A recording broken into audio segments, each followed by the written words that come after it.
That's the thing that I admire.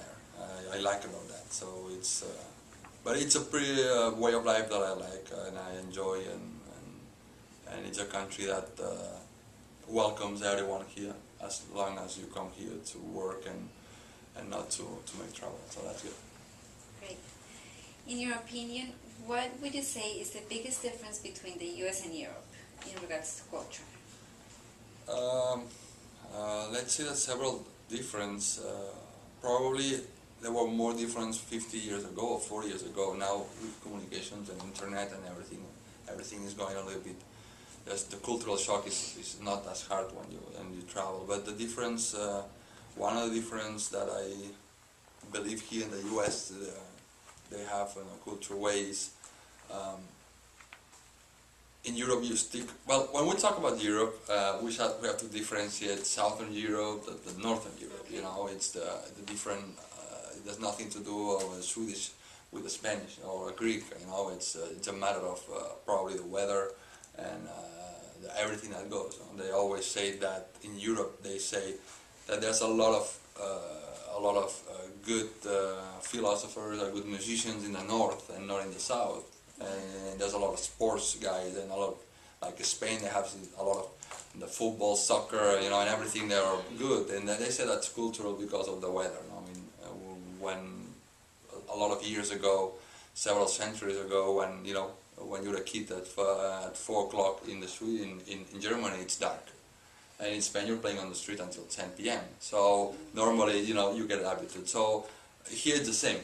When you go to the north on the U.S., it's much different the culture than here. But one of the things that globally I see different is how you treat the relationships with the family, with your friends. Like when I live in Spain, I live around my family. I live around my best friends in high school. I live around my best friends in college.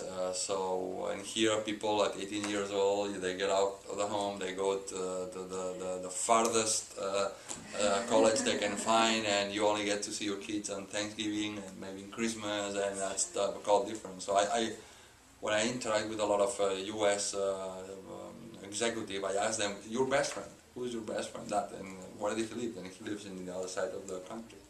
And how do you get along? Well, I know, so that's probably a different culture, how you treat that kind of relationship, more personal, I would say, in Europe.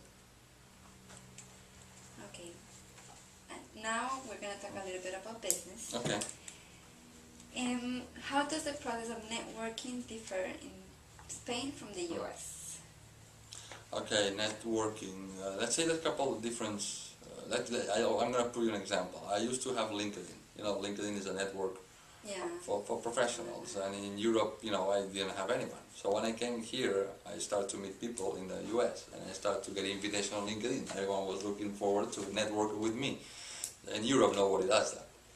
So it's like a kind of, I'm not going to send you an email. You want to be my friend, or you want to be my, you want to be my colleague. You're more reserved. Here, you get a bunch. Every time you see a vendor or you see a customer in the US, you get an email from LinkedIn. So the networking is a little more of as much as I have, as much more I have, I'm better professional. I'm better network. And in Europe, it's more of a networking is more of a personal touch. You don't need to prove it on a website that you have a lot of network. You need to. It's more a kind. So in a business case, for example, in Europe you do a lot of business on lunch. And when we do lunch or dinner in Europe, most of the time we don't talk about business. We just talk about other things to get involved in the other person, know if the family, what he likes. In the US, normally you start having lunch or dinner, and then they start talking business as soon as they can, and that's a much difference. Okay. In your home country, are business-related meetings formal or informal? Okay, again, and over there it's a lot more formal. Okay. Okay, the way you wear, you tie, you suit. It's more you always shake your hands. Polite. For you be more polite until the first time. But of course, the same is in New York. But in Florida, you know, you don't wear it normally.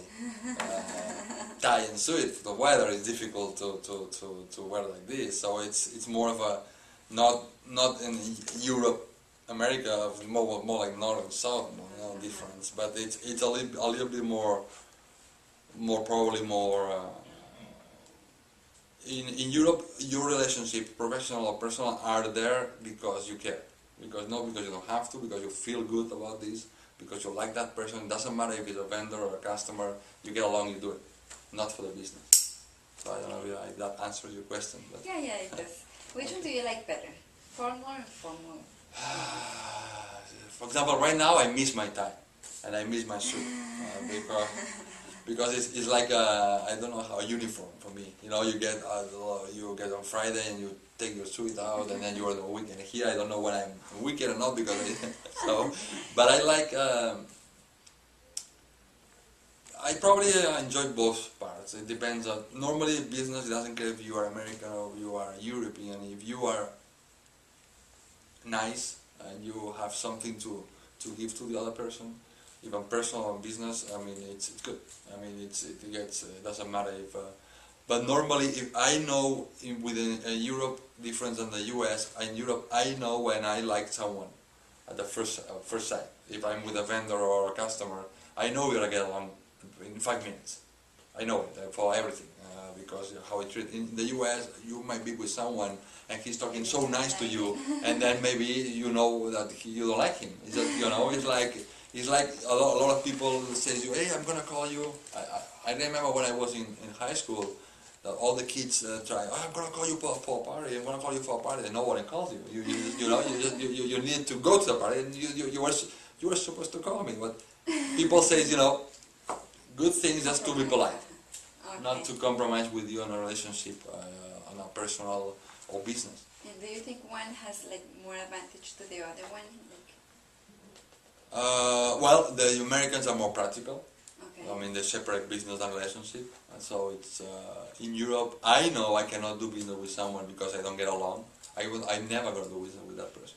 I don't care if it's a good business or not.